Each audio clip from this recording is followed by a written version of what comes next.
This video is sponsored by Persona 5 Amino, the fastest growing online community for Persona fans. Chat with other avid players and make new friends. Discover new gameplay tips and tricks. Get the latest news and updates on the games. Share your game reviews, recommendations and original creations. Learn and contribute to the Persona Wiki, an encyclopedia of all things Persona. Persona 5 Amino is available on both the iOS and Android app stores, where it proudly lists very positive reviews from its users. Following joining the community, you'll be greeted by lots of awesome fan art, fun games and quizzes, helpful game news, and of course plenty of forum posts and discussion from other Persona fans. Don't just take my word for it though, and see for yourself by checking out the link in the description. It takes only a few seconds to join, and best of all, it's completely free.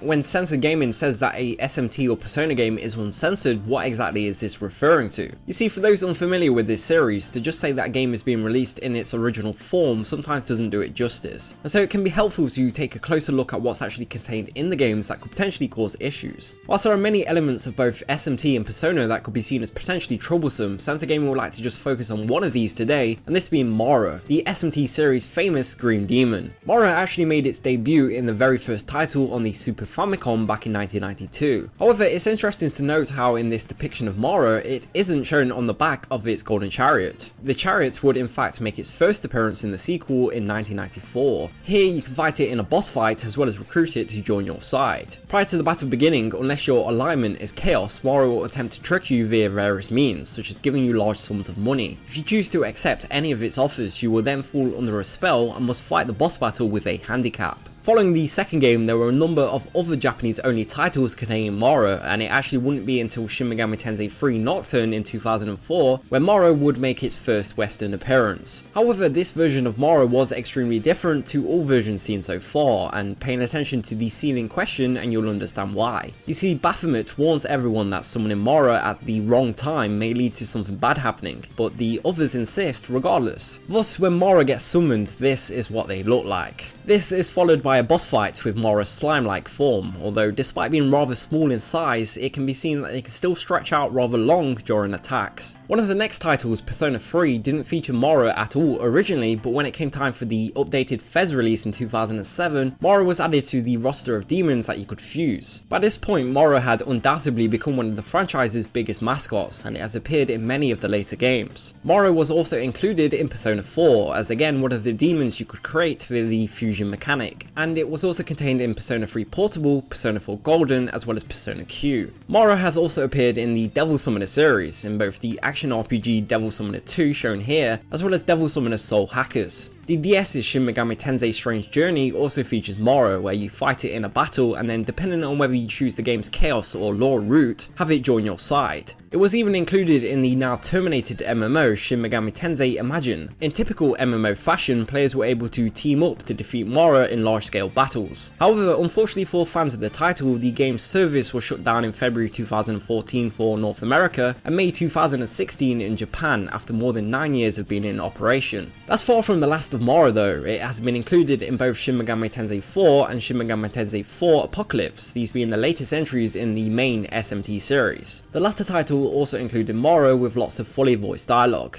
I'm gonna corrupt you until you're all wet and messy, but I'm not strong enough yet. But in the name of the Demon King Mara, I vow that I will appear again, fully erect! Mara's very latest appearance though has been in Persona 5 in September 2016. Here Mara can be seen in its most graphically enhanced form so far, and as per usual it is shown riding on the back of its golden chariot. Not only can you fight the main version of Mara, but in the game's first dungeon you are faced with taking out a mini boss that bears a striking resemblance to the slime version of Mara seen earlier in Shin Megami Tensei 3 Nocturne. Additionally, as is normally the case with the Shin Megami Tensei titles, you can also gain Mara to fight by your side in battle as shown here. To finish though, let's scroll to Mara's Persona 5 description and learn a little more about them. The game says, Mara, a Buddhist demon that represents the fear of death, also known as the Evil One. He sent his daughters to tempt Buddha during his meditations. Until next time, thank you for watching.